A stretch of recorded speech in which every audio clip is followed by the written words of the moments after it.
Hello, pod people. Welcome to this week's episode of Why Do People Do That? Heather is back today, so that's exciting. Yay. I missed you. Aw, I missed being here. Yeah, so we're happy you're here.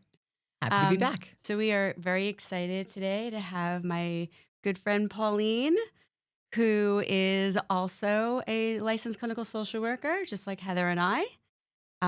Pauline owns a group therapy practice similar to the kind of thing that I do.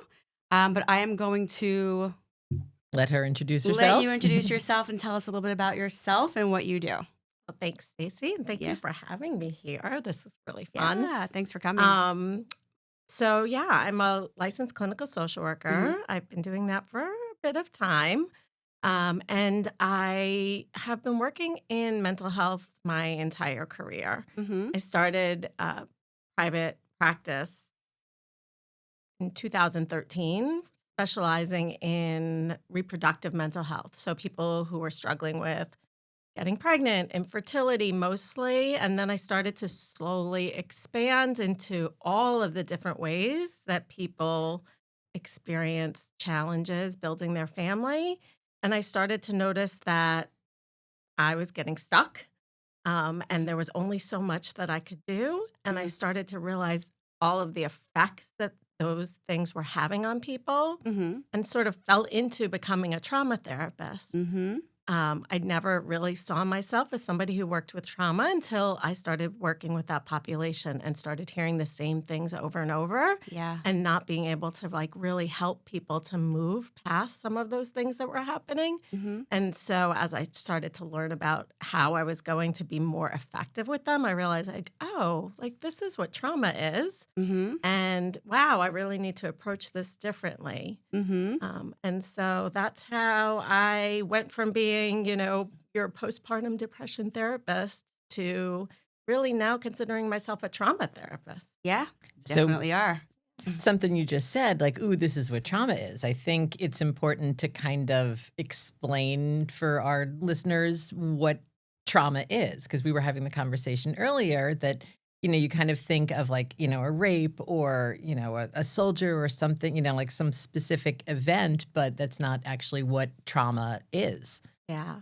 I think, well, it is, but there's more. Yeah. Wait, no, it's not just that, which is really, if we segue into, that's what you were saying, right? That you were, even as a therapist, surprised to find that there's trauma underlying things that you wouldn't expect trauma to be underlying, right? Yeah, I mean, growing up as an individual and even as a therapist, you hear trauma, you think military veterans, war, murders, rape, serious car accident, some kind of very right? specific incidents. What we call now that I know more single incident traumas, one specific thing that was traumatic.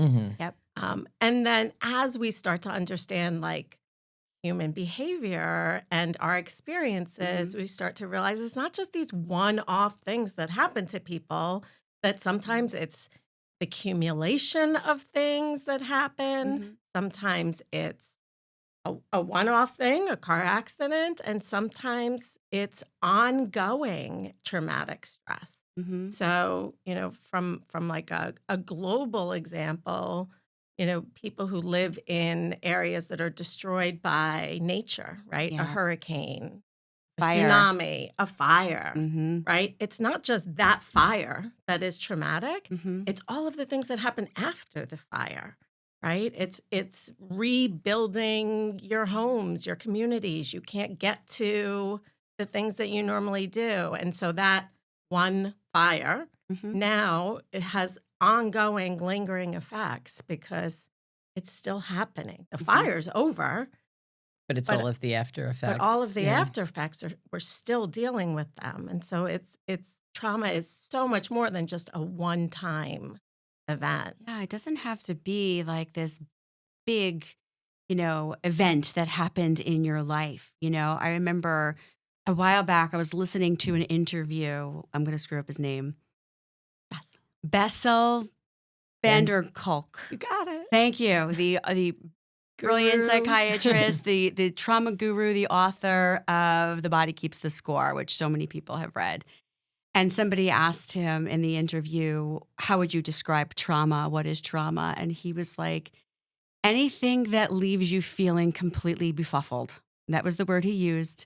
Just this overwhelming feeling of, I can't believe this just happened, or I can't believe this is happening. This feeling of being utterly alone and scared. And the reality is, and this is why I thought this was such an important topic to bring up for our viewers, is it's so important to understand. Trauma can be anything because it's not about the event. It's about how we experience the event that makes it traumatizing. I think the definition that I've used is any deeply disturbing or distressing event. You don't use the word befuddled? No, I mean, I 'Cause like the word to start befuddled. working that into my Yeah, daily yeah. I mean, I like It's a it. It good is word, definitely yeah. a But word I that will become part of my vocabulary. Because I but- think it is so vague, and it does kind of Yeah. speak to what the fuck just happened, like, Yeah. which Yeah. kind of takes away from the idea of trauma as that singular event and to, just this way of kind of experiencing what the hell just is going on. I'm feeling befuddled.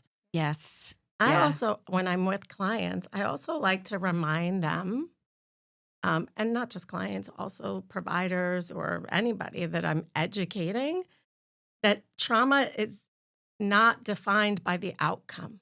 Mm-hmm.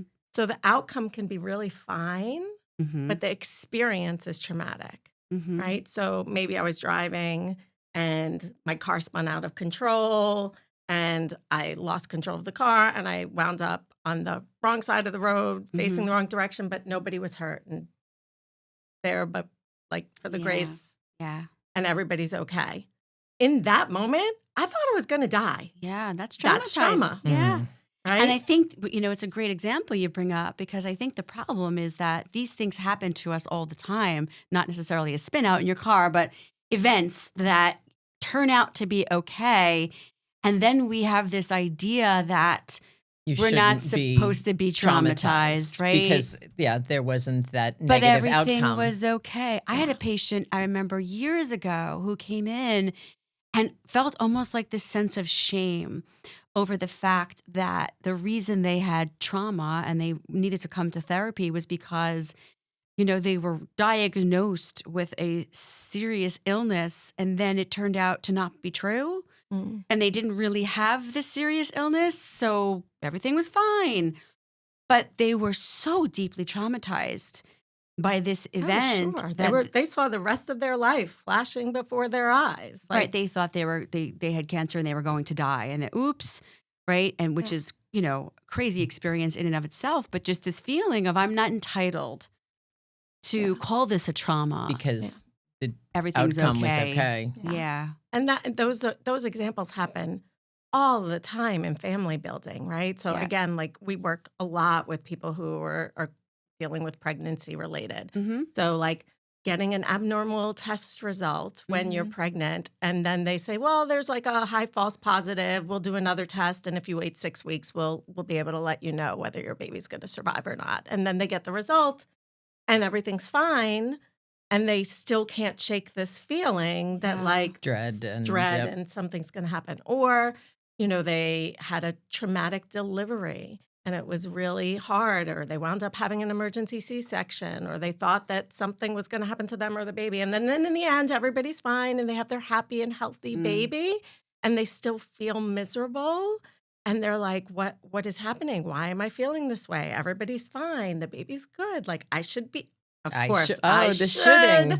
I should be happy. This should be the best time of my life. And they're And I not think, sleeping and Yeah. panicking, and their heart is racing, and they're nauseous all of the time. And they're like, I don't know what is happening to me. Right. Like, And I'm now- okay. now they have anxiety.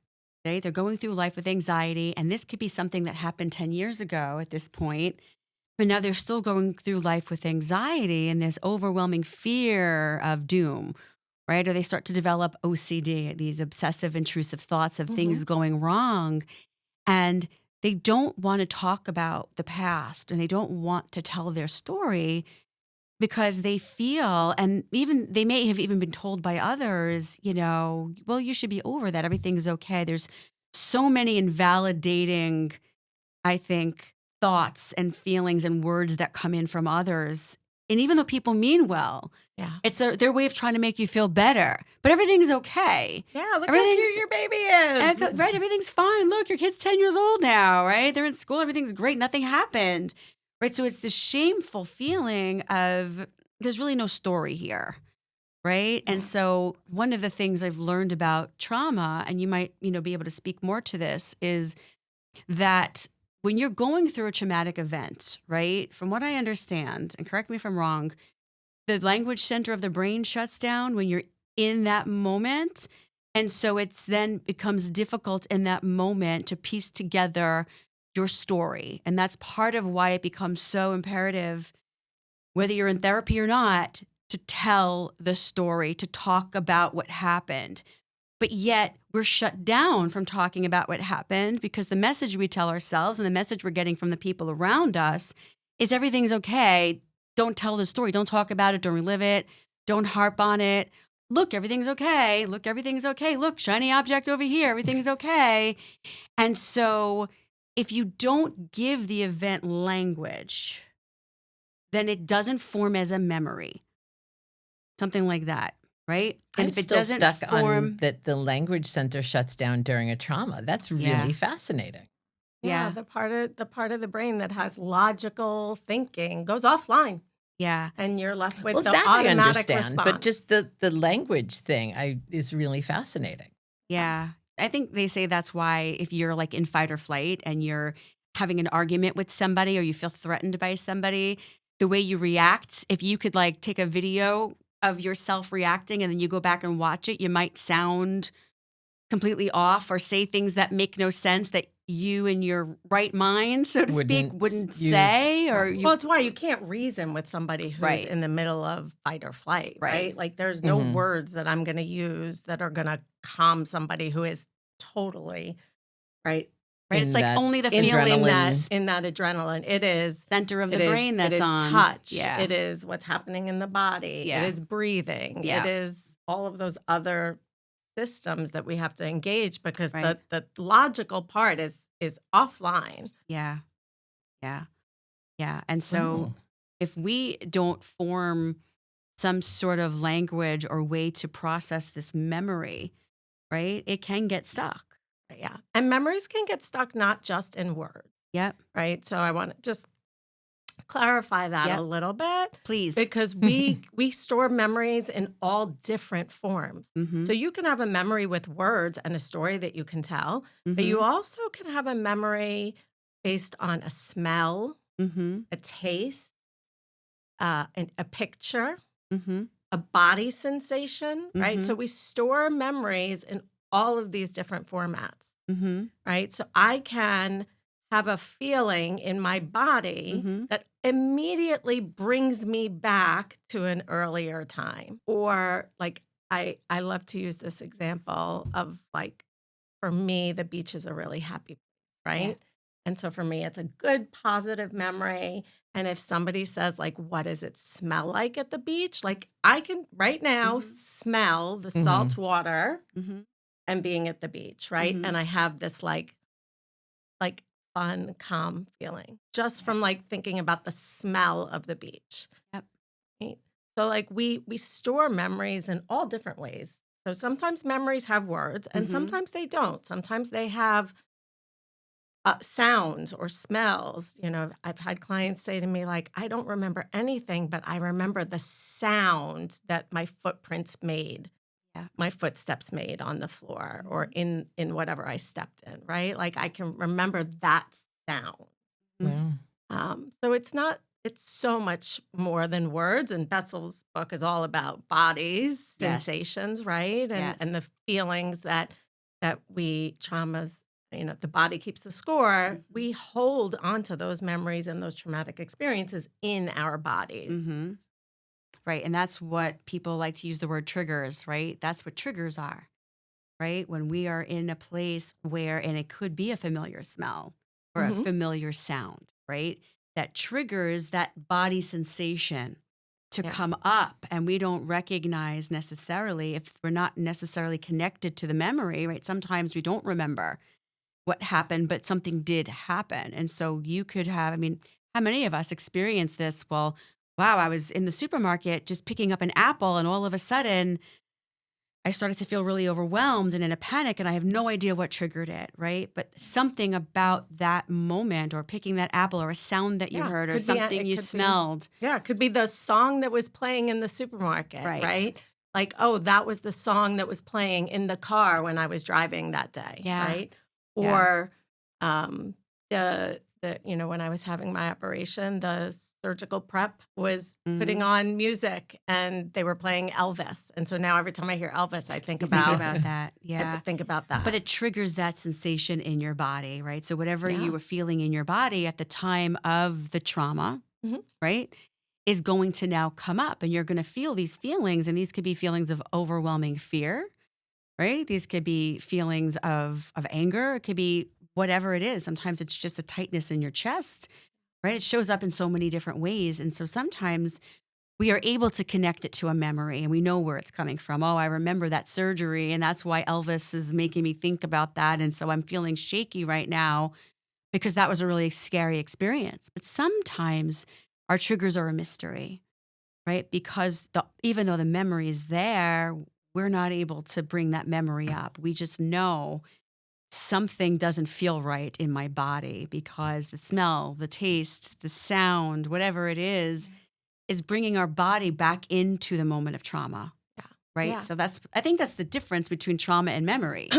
Memory is I'm thinking about this, I remember this. Trauma, I think, is the actual feeling of it. It's when the body, Well, trauma's the experience it's the that happened, experience, right? right? Your reaction, some people have a traumatic reaction and don't have any problems that are related to it, right? Mhm. If you think about 9/11, how many people were involved in 9/11 Mhm. and later diagnosed with PTSD, and then other people that didn't, right? Right. So like it is a deeply disturbing and distressing experience to you. Mhm. And there are lots of different ways that people process those Mhm. experiences. And sometimes you're able to heal it, and sometimes it gets stuck or it Yeah. gets magnified. One of the most important things to think about when you're working with somebody who's experiencing a trauma, or even if Mhm. you don't know that they've experiencing a trauma, but you see a reaction that seems like really out of proportion. Like, Mhm. why are you freaking out about this thing that's like not a big deal to you? Or to me, it's not a big deal. But your reaction is like so magnified, Mhm. seemingly, Mhm. is because what's happening in the present, right, is influenced by what has happened in the past. Mhm. Right. So if it is the first time in my life that I've ever experienced this, like I'm going to handle it one way. Mhm. But if there's something about that experience that reminds me somehow, whether Mhm. I'm aware of it consciously or not, if it reminds me of something that happened in the past, I'm not just reacting to this thing that's happening right now. I'm also reacting to Mhm. what's happened in the past. Yeah. And this is why therapy and treatment is so important. And I know that you do EMDR, and I know that it's something you believe in, and you believe in it so much that you are kind of out there like a warrior trying to train all the therapists that, Yeah. are interested in trauma to become EMDR therapists. So I want to talk about EMDR. But before we get to that, just in general, therapy, is so important because it does connect the past to the present. And I know it's a painful experience. And we know, I think all three of us know that, people come in for treatment. And you were saying that before, don't want to talk about the past, want to talk about the here and now and Mhm. why they're having these problems or whatever, but need to be able to kind of make that connection because Yeah. their reaction and their responses to the here and now are what they are because of their experiences. Yeah. And I get it. It's painful, right? Yeah. Who wants And to knowingly delve into pain, yeah. And, right? not to knock the here and now therapy, right? Because Yep. there's a lot of therapy that is really helpful for like what's happening right here and right now. Absolutely. Especially Right? symptom management when you're really having a hard time Oh, functioning. sure, right? Some You need that. solution-focused, Short-term, short-term yep. therapy, like that is great for a Yes. lot of things. Yes. Not that helpful for For trauma. trauma, right. Maybe helpful in the short term, but if we don't get to the underlying issue, Mhm. then these patterns and behaviors and symptoms just keep repeating. Yeah. So I'd love to talk about trauma-informed care and specifically EMDR. So in a way that we can all understand, right? Dumb it down. Explain Oh, it like yeah. we're 5. Yeah. I do EMDR, but I'm definitely not as trained or experienced as you are. Stacey's pretty good. So I would like you to Yeah. explain to us, because I think you can explain it better than I can. What is EMDR and why does it help? How does it Yeah. help? Tell us. So, trauma-informed care, Mm-hmm. right? EMDR is one of the therapies that's Mhm. used for trauma, but it's also used for a lot of other things: anxiety, Mm-hmm. depression, substance abuse, phobias. Anything that has disturbance, you can use EMDR for. Mhm. And trauma-informed care is really the core of it is understanding that it's not just what's happening, what's wrong with you, but what has happened to you. Like Mhm. what happened to bring you to where you are today. Yeah. Right? It's not just about you have a problem, Yep. right? So it's really looking at the whole person. Mhm. And EMDR stands for eye movement desensitization and reprocessing, Mhm. which is a very long name. And the woman who created it decided that like she probably would have changed the name, but it was too far gone and we just stuck with it. So we call it Yeah. EMDR. And everybody says, what does it stand for? And then we tell them the long name and they're like, yeah, Yeah, okay. EMDR. Going back Let's to just call EMDR. it that. Yeah. So it's EMDR. Yeah. And it's really such an effective Mhm. treatment that, in my experience and lots of other experience and research backed, works often much faster than traditional talk therapy because while we are talking, Mhm. we're also able to access parts of the brain that are offline during Mhm. trauma. And we're able to connect it to feelings in the body because, like Bessel says, the body keeps the score. Mhm. So we're not just giving attention to the things that we're aware of. Mhm. We're also helping people to connect the logical and the emotional and the creative parts of the brain and the body. Mhm. So it's on this premise that there's these 3 prongs: past, present, and future. Yep. So it's not just what's happening in the past, it's what's happened, not just what's happening in the present, what's happening in the past, and then also what are the hopes or fears or concerns about the future? What's the desired outcome you want? So we're addressing all 3 of those things, not just what's happening right now. Yep. And we use what they call bilateral stimulation, which sounds super fancy, Yeah. but it really just means like right, left. Mhm. Right? So we're activating right, left side of the brain. And we do that with lots of different ways, right? So the traditional ways are eye movements. That's where the name eye movement desensitization came in. And she realized that when you move your eyes back and forth, thinking about disturbing information becomes less disturbing, Mhm. right? And they've done a ton of research to figure out why that is. And there's a bunch of hypotheses and working theories.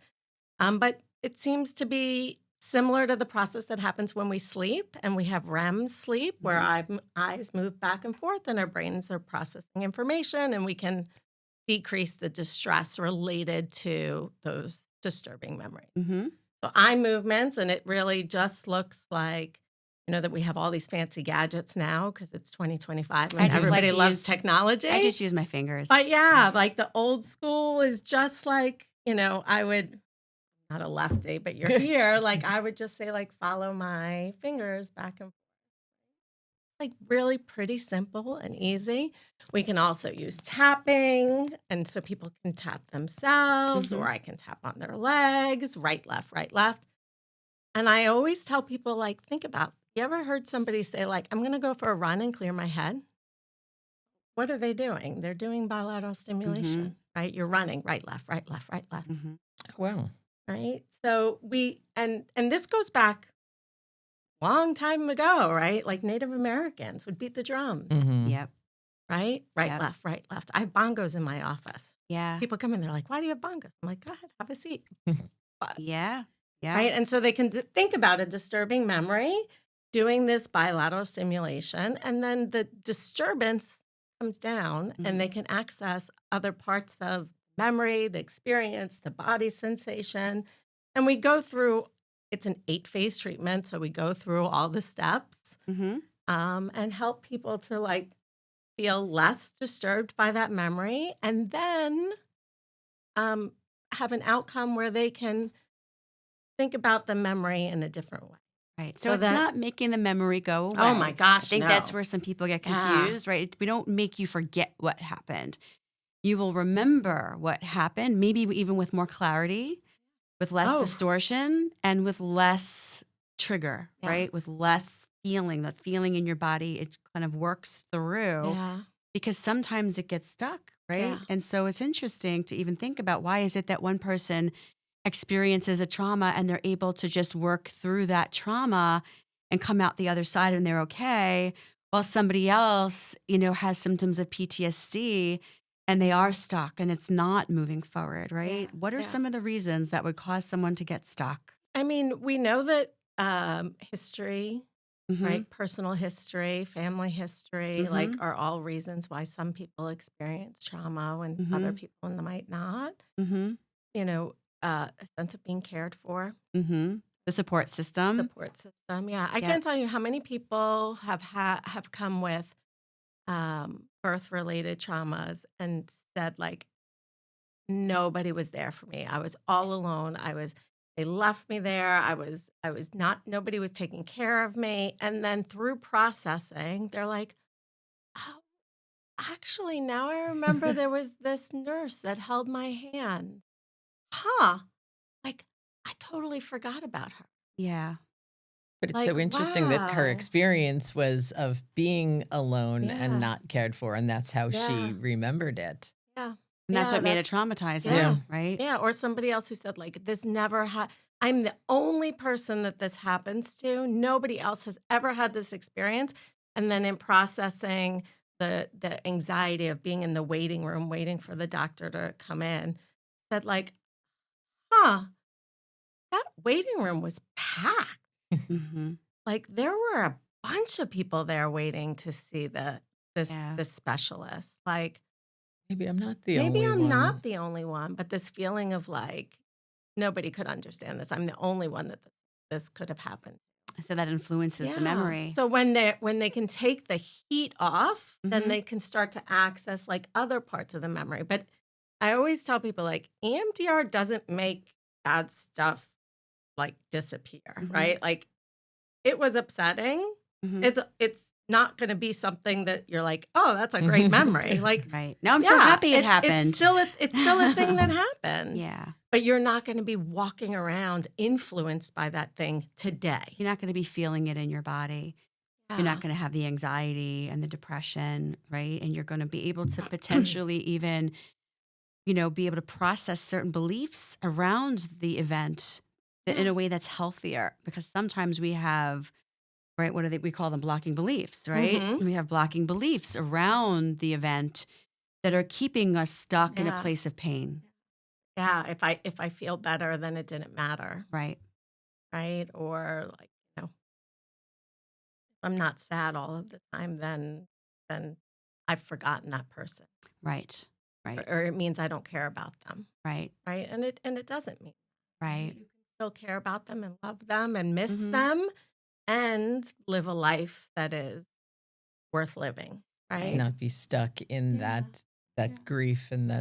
that pain. Yeah, we talked about that briefly a little bit when we did our complicated grief, episode a few weeks ago, and I had just shared personally that for me, my blocking belief in terms of the loss of my sibling was I will forget her if I let go of the pain because Mm. I was so young when she died that it's all I remember. And so if I'm not in pain anymore, then I've lost her. right? And so that was what kept me stuck in the trauma. Yeah. I think also what kept me stuck in the trauma was the fact that I was 3 when she died. And so my language center is not developed yet. When your brain goes through periods of development through years and years and years, you're able to process things in different ways when your brain can cognitively and emotionally process things. Yeah. When you're 3-year-olds' young, brains are just like not developed totally yet, underdeveloped, right? So I think for me, because I've done a lot of research into my own self, because the language part of my brain hadn't been developed yet, and I also didn't have the memory part of my brain fully developed, right? All that I had to react to what was going on was the feelings part of my brain, right? Everything else sort of wasn't working. It was just mush because I was 3, right? All I had was this emotional, reaction to what happened. And then I go through life. And as I go through every stage of development, I almost reprocessed what happened with new information because now my brain understands. And I'm Has like, all those different skills. oh my and as you're God. going Yeah. through each developmental Yeah. stage, It's like, oh shit, re-grieving that's and what happened. And then reprocessing. again, oh my God, that's so sad. Wow, I can't believe that. I mean, and when I became a parent, that's when the shit really hit the fan. And I really kind of like a ton of bricks came flying at me, Yeah. really was able to understand Yeah. on such a bigger level how really sad this whole thing was and grieved all over again. Yeah. So there's This so is many. why this is why I love working with people who are building their families, right? Because Yeah. there's so many different experiences. Like Mhm. I bet you that when your kids were that age, when they were 3, Yeah. right? Probably you had some feeling, right, related to either their Yes. safety or their When they turned well-being. 5, when they turned the age that my sister was when she died, I had a little mini breakdown. Yeah. Yeah. I Yeah. lost it. Yeah. Kindergarten. Right? Because that's what your Yep. brain knows. Like, oh, Yep. 5-year-olds. 5-year-olds that are Go- going into kindergarten die. Don't come Yeah. home. Yep. Yep. Yeah. Yep. Yeah. Yeah. And so, like, your friends might have been like, it's kindergarten. Everybody goes to kindergarten. Oh, yeah. Totally normal to have a breakdown on the first day of school, right? Like, I yeah, fine, here's had the tissues. A really abnormal reaction to getting a letter in the mail from my son's kindergarten teacher in the summer before kindergarten started, welcoming him Yeah. to kindergarten. When I tell you I lost my shit, Yeah. I was like on the floor, fetal Yeah. position, And it had crying. it had nothing to do with your kid starting It kindergarten. had nothing to do with him starting kindergarten Right. at all. I give But people, could you recognize that in the moment?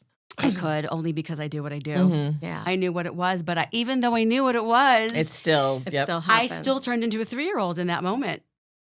Yep, 100%.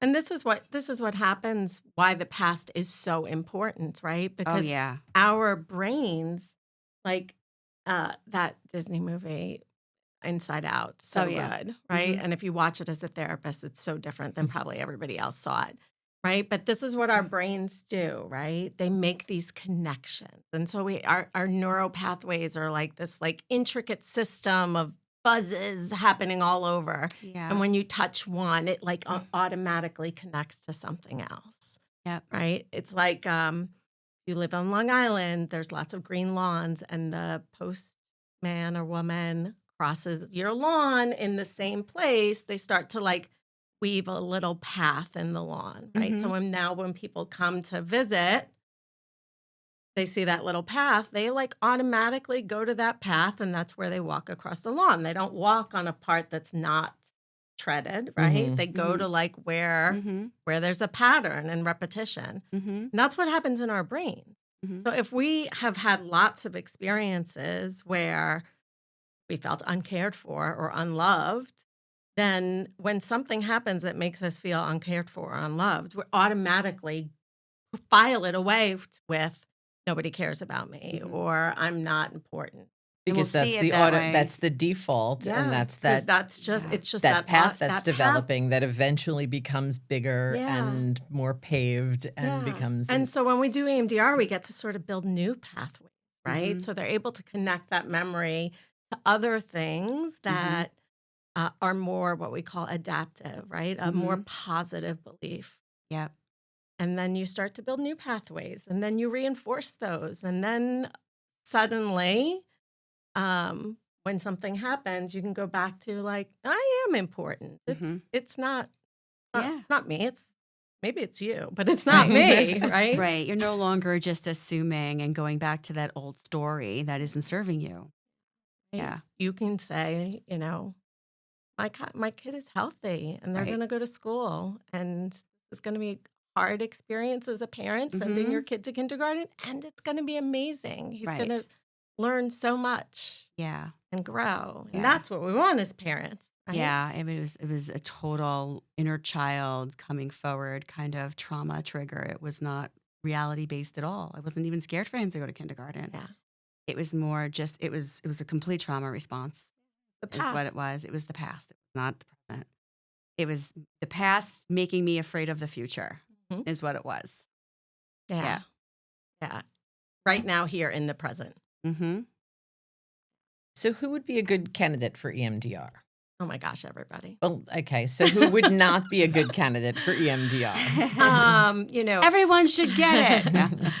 I think if you find that you are either reliving the same patterns, the same things keep happening to you, you have the same narrative or story in your head that feels icky, like EMDR is great for that, right? So like we were talking about like repeating the same relationship pattern. So someone who's kind of stuck in that cycle of I know this whatever, is bad for me, but I'm I'm going going to to keep doing doing it anyway. it. Yeah. I have anxiety all the time, and I just don't know why. I'm just always anxious. I just wake up in the morning feeling dread, right? That's a good candidate. Yeah. Who is not a good candidate?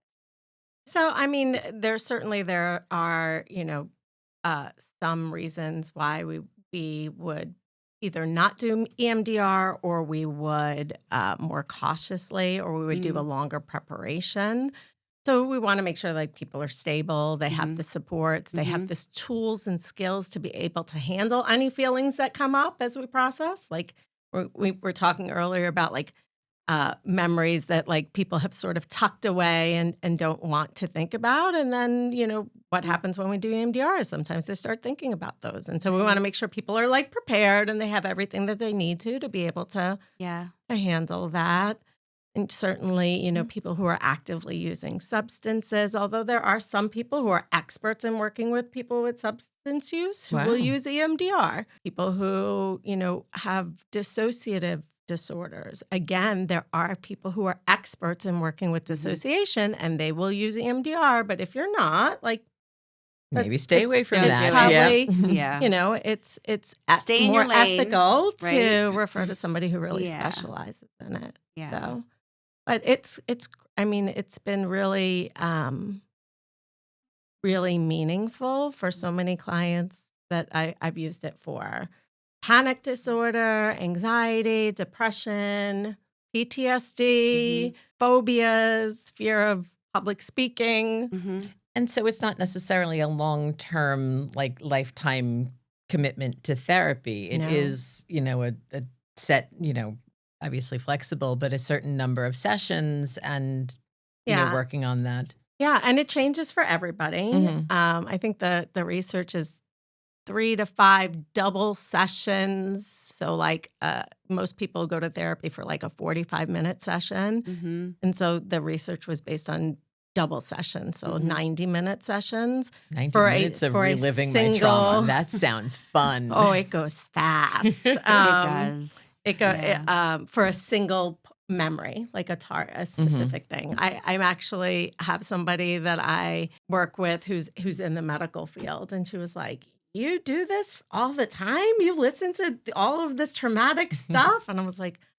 I love it. It's so rewarding for me to be able to watch people heal. And then I was like, you do rectal exams. Right? I don't want to do that. But somebody wants to do that. Somebody else someone's like really do it, enjoys that kind of work. People walk around with rectal thermometers.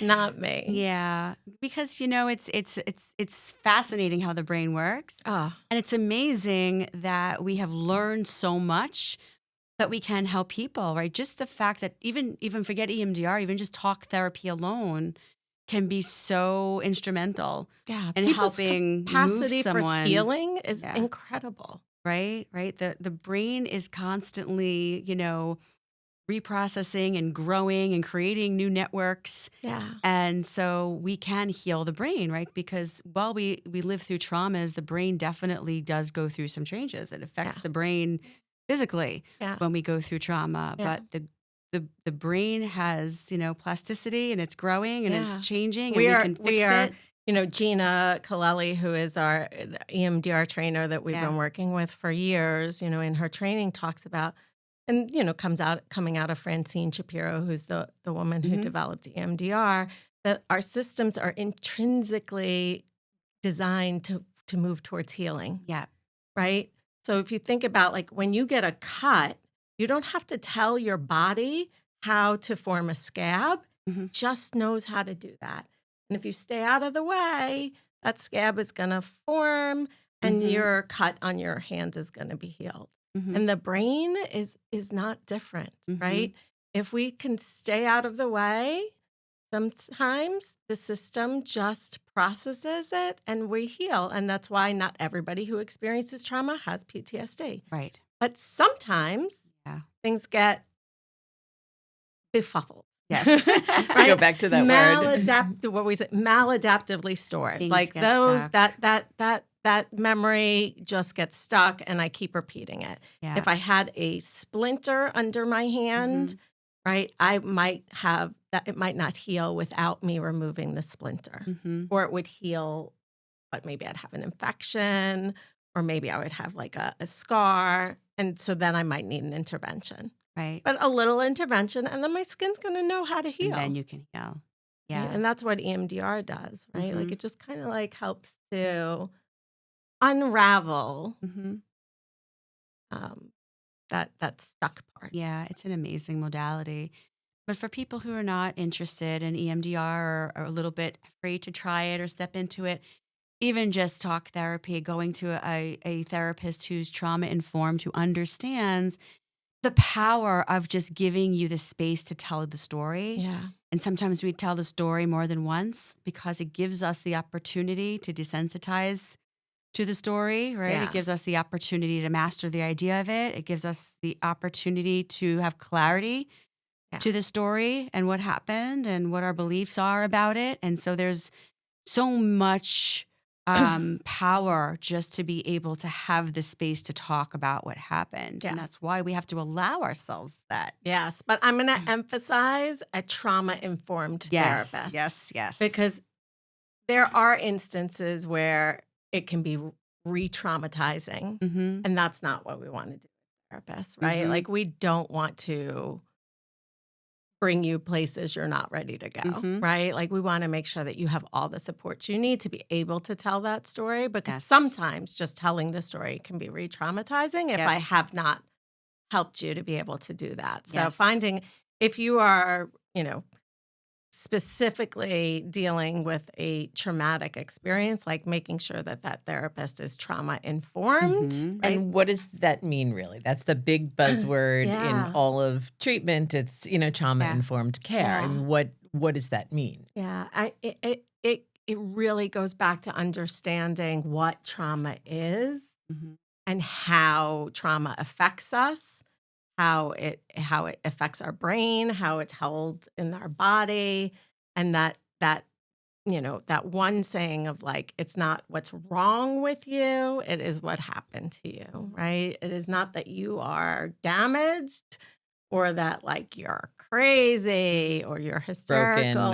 Yep. or broken, but really, like, yeah, what's happening is a response to a traumatic event, and I'm Mhm. going to give you all the tools. Therapist has to understand that, what the person experienced and how they experienced it is the trauma, So for example, what would happen if somebody went to someone who wasn't trauma informed?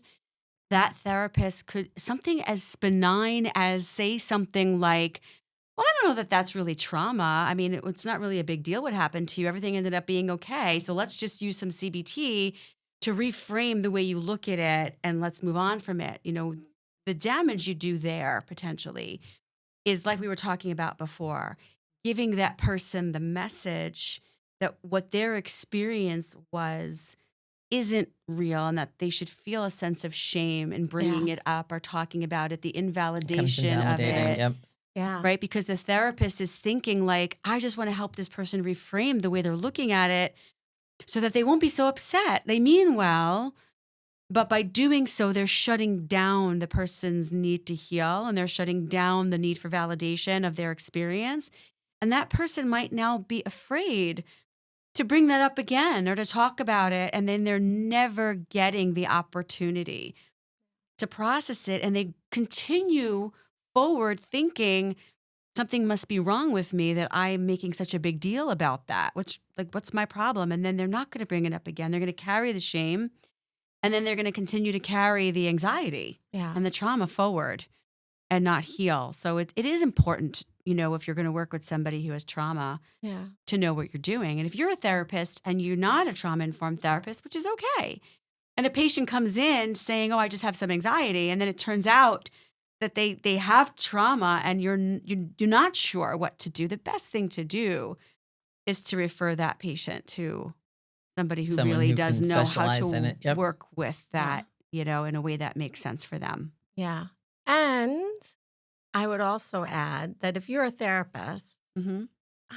even if you don't think that you work with trauma, you do. Yeah, everyone's got Right? trauma. And so I think everybody should have some basic knowledge about what trauma is and what trauma-informed care is. I agree. I don't know how you can really do the work without it. It is so important, and Mhm. we hear so many stories from people who Mhm. say, we had somebody who says that their therapist said, your story is too difficult for me to listen to. You're traumatizing me. I think you should go find I've another heard that therapist. too. Oh. I've heard that too. It's Like, it is terrible. so hurtful. my- that's and I'm sure traumatizing. that therapist thought that they were being honest and transparent Yeah. and ethical, referring them out. But that client who felt like they're In that already moment, in damaged that now incident. also just reinforced, like, I am so damaged. I broke the therapist. Yeah. Like, Oh my holy gosh. cow, right? That's traumatizing in and Yeah. of itself. Yeah. So if you are a therapist, like pre-COVID, the stats were like 70% of people experience trauma. I think post-COVID, research is usually like 5 to 7 years behind, right? But I think if we did the research, we're probably closer to 100% because a deeply disturbing or distressing event like COVID was pretty disturbing and distressing for just about Most everybody. people. There are a Yes. few people that love it, that will say to me, those were the best years of my life. Yeah. If they're listening, there's a few of them that think like I'm talking about them. Because they got to stay home. Right? Because they got to stay Yeah. home. There was no stress. They didn't have to Yeah. like It was still scary. interact though. with people. Like Yeah. they were living their best life, right? Still scary But and for weird. most Yeah. people, It was like scary. it was deeply disturbing and distressing to not know what was going to be It happening. was a collective trauma. Yeah. global, Yeah. right? We all experienced it together, the entire world. Yeah. One of the biggest things I heard coming out of COVID was the trauma was I thought that this could never happen here. I never thought that we would experience a pandemic. It seemed like that would be something that was either from 100 years ago Yeah. or in a horror movie or in a sci-fi movie. Yeah. But the fact that it was real and that right here in the United States of America, we were running out of masks and beds and ventilators was so, befuddling.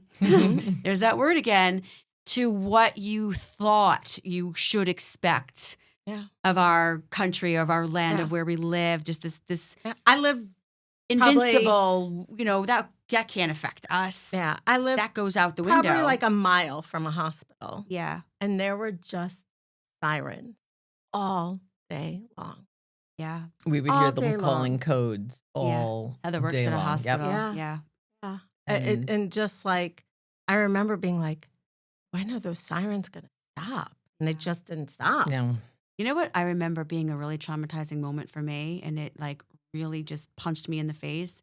I remember being on Sunrise Highway. For those of you that don't know, that's like a busy streets, not a highway, but like a highway.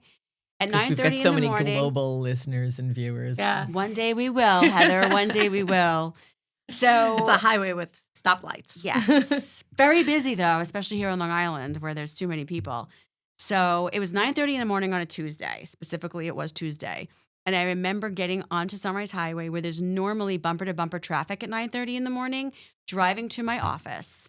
And I was literally the only car driving on the road. And I remember just sitting in my car and I was sitting at the traffic light and it was probably sometime the end of March, beginning of April. It was right when it was starting.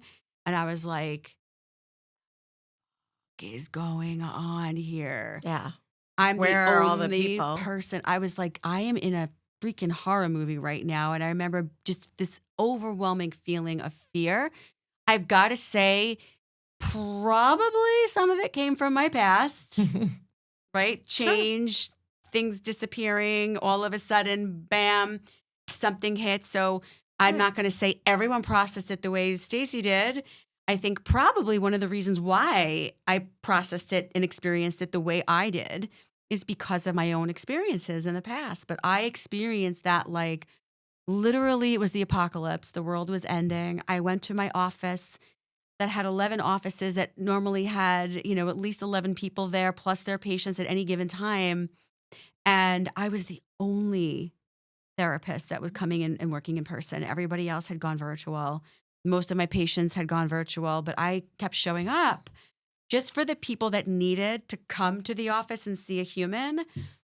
And it was just like when I heard the door open and my patient came in person, it was like, oh, there's a human here. Yeah. And they looked at me and they were like, oh, a person. Oh, hello. And we were in it together. Yeah. We were really in it together. And that is something that we all collectively experience. But it's so fascinating how differently it affected all of us, even though it did affect us all. Yeah.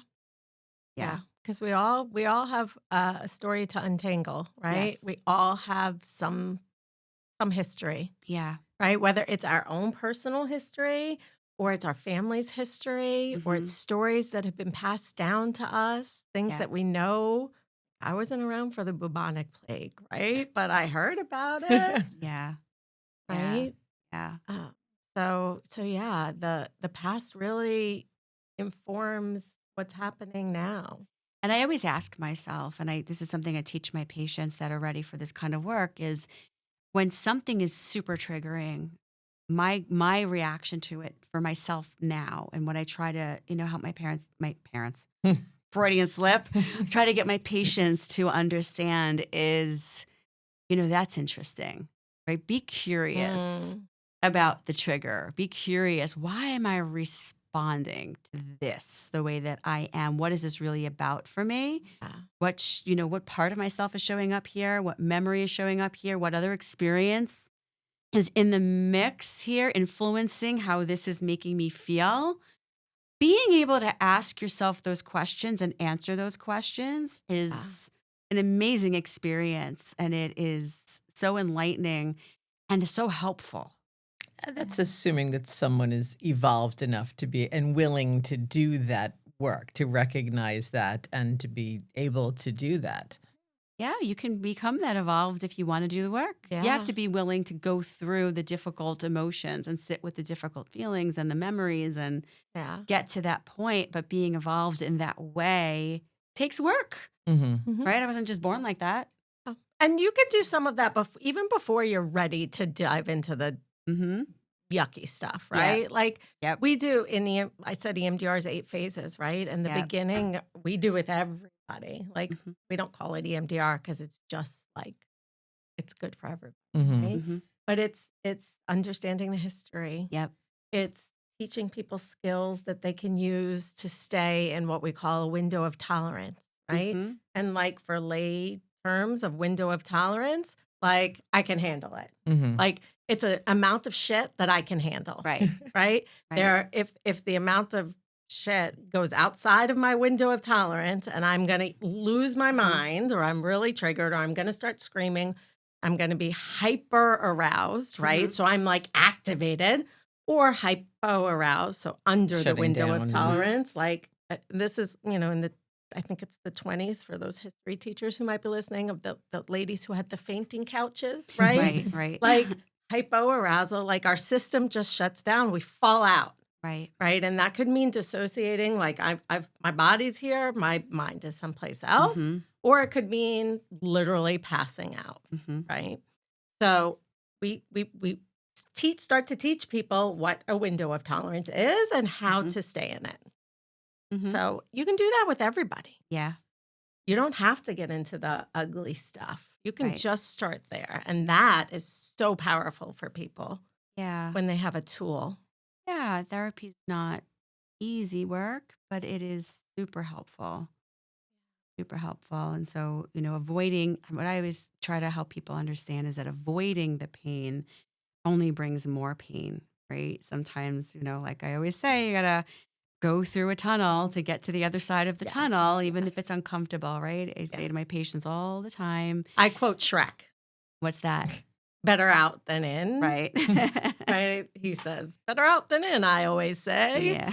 Right. When we hold it inside and we hold it in our body, it comes out in some other way. I always tell people, you can try and run from it, but it's going to keep chasing you. If you want it to stop chasing you, you got to stop with running it from it, right? And be willing to tolerate some discomfort. Sometimes sometimes things are hard, but we do them anyway. That's a wonderful way to kind of wrap it up. Like sometimes things are hard, but we do them anyway. Yeah. And, you don't have to do it alone. Yeah. So before we wrap up, Pauline Wolfish, the owner of Helping Hands Psychotherapy here on Long Island. Me.